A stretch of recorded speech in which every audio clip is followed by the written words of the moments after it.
हरे कृष्णा। राधे राधे। हम श्री कृष्ण चरितामृत श्रवण कर रहे हैं। आज का प्रसंग है अजगर ने जब नंद बाबा को निगला। शिवाय नमः। ओम नमः शिवाय। ओम नमः शिवाय। ओम नमः शिवाय। शिवरात्रि को जागरण ही होता है। महादेव की उपासना करते हुए सब उपासक जागरण करते हैं।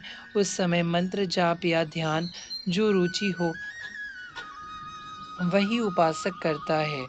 रुद्राभिषेक पूर्ण हो गया था। श्याम सुंदर और श्री राधा रानी ने मिलकर रुद्राभिषेक किया था। अब सब ब्रजवासी जन नेत्र बंद करके बैठे थे और तंत्र पद्धति से सब इसी मंत्र शिवाय नमः का जाप कर रहे थे। तभी नंद बाबा को प्यास लगी। वह किसी को बिना बताए पीछे से उठ गए और सरस्वती नदी में पहुंच गए थे। अंबिका वन एक घोर अरण्य था। शिव शक्ति का यहाँ वास था। तात जब पीकर नंद बाबा जल पीकर नंद बाबा जब शिवालय की ओर लौट रहे थे, तभी एक भयानक अजगर ने ब्रजराज को देख लिया। ब्रजराज को कुछ पता नहीं क्या वो भाव भक्ति में इस तरह डूबे हुए थे। सामने शिवालय था जहाँ समस्त ब्रजवासी मंत्र जाप कर रहे थे और अपने में ही लीन थे। अजगर सरकता हुआ आया। वह बहुत बड़ा और विशाल था। क्षण भी नहीं लगे होंगे ब्रजराज को उस अजगर ने निगल लिया। पूरा नहीं पर आधा शरीर अजगर के मुख में चला गया था। बचाओ बचाओ बचाओ, चिल्लाए नंद बाबा। कुछ ब्रजवासियों ने सुन लिया। दूर थे वे सब। उन्हें लगा कोई बुला रहा है। वह ऐसे ही सहजता में उठे और देखने के लिए शिवालय से बाहर आ गए थे। पर जैसे ही उन्होंने देखा अजगर हमारे ब्रजराज को निगल रहा है, वह दौड़े। फरसा कुल्हाड़ी सब लेकर दौड़े। सबसे पहले तो अजगर को काट दिया, पर विचित्र था वह अजगर भी।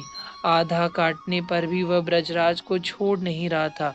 अब तो 10 ब्रजवासी अजगर की पूंछ की ओर लगे और 10 नंद बाबा को पकड़कर खींचने लगे अजगर के मुख से, पर ब्रजराज नहीं निकल पाए। तभी नंद बाबा ने देखा, नेत्र बंद करके ध्यान में लीन है श्री कृष्ण। बस, हे कृष्ण, ओ लाला कन्हैया, मुझे बचा, ये अजगर तेरे पिता को निगल रहा है। आर्त पुकार थी नंद बाबा की। कमल नयन खुल गए। वह उठे मुड़े दौड़ते हुए जैसे ही शिवालय से बाहर आए, देखा एक अजगर ने मेरे बाबा को निगल लिया है। उसकी सबकी रक्षा करने वाले ये अपने पिता की रक्षा नहीं करेंगे, तो पूरी ताकत से दौड़े अजगर के पास पहुंचे और अपने दक्षिण चरण का जैसे ही प्रहार किया, अजगर का देह तो वहीं छूट गया। उससे दिव्य एक सुंदर सजा धजा युवक प्रकट हुआ और उसने श्री कृष्ण चरणों में वंदन प्रदक्षिणा सब की। मैं विद्याधर हूँ, सुदर्शन मेरा नाम है। मैं सुंदर हूँ, मुझे इस बात का अहंकार था।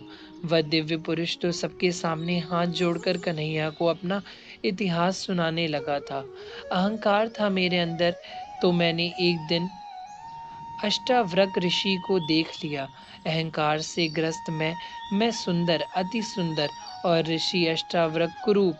मैं हंसा, पर मेरी हंसी रुकी नहीं। 8 जगह से टेढ़ा व्यक्ति ऋषि अष्टावक्र ने रुककर मेरी ओर देखा। फिर उन्होंने मुझे श्राप दे दिया, जाओ अजगर हो जाओ। ओह, इतना बोलकर वह सुदर्शन रोता रहा। अश्रु पोंछे उसने। फिर बोला, करुणा जाग गई थी मेरे प्रति उन ऋषि के मन में, इसलिए हे भगवान, आपके चरण का स्पर्श मुझे मिला, मैं धन्य हो गया। इतना ही कहकर फिर उस सुदर्शन ने 4 प्रदक्षिणा की श्री कृष्ण की और चला गया अपने लोक में। लाला, यह क्या हुआ?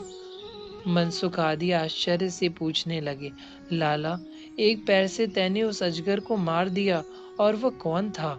नंद बाबा भी पूछने लगे तो तुरंत कन्हैया ने कहा, बाबा, महादेव का अभिषेक मैंने किया ना, इसलिए मेरे पाँव में शक्ति आ गई। मनसुख ने एक पत्थर में जोर से अपने पाँव को मारा। ओए, मेरे तो पाँव टूट गए। चौरो कन्हैया, अभिषेक तो हमने हूँ करी, पर पाँव तो मेरे ही शक्ति पाँव पर पाँव में तेरे ही शक्ति क्यों आई? मनसुख मैंने श्रद्धा से करी। हंसते हुए अपने बाबा को कहकर कन्हैया शिवालय में आ गए थे। भोर हुई, सबने स्नान किया सरस्वती में, दान्य पुण्य करके वृंदावन सब चले आए थे। उद्धव ने यह विदुर जी को सुनाया। हरे कृष्णा, राधे राधे।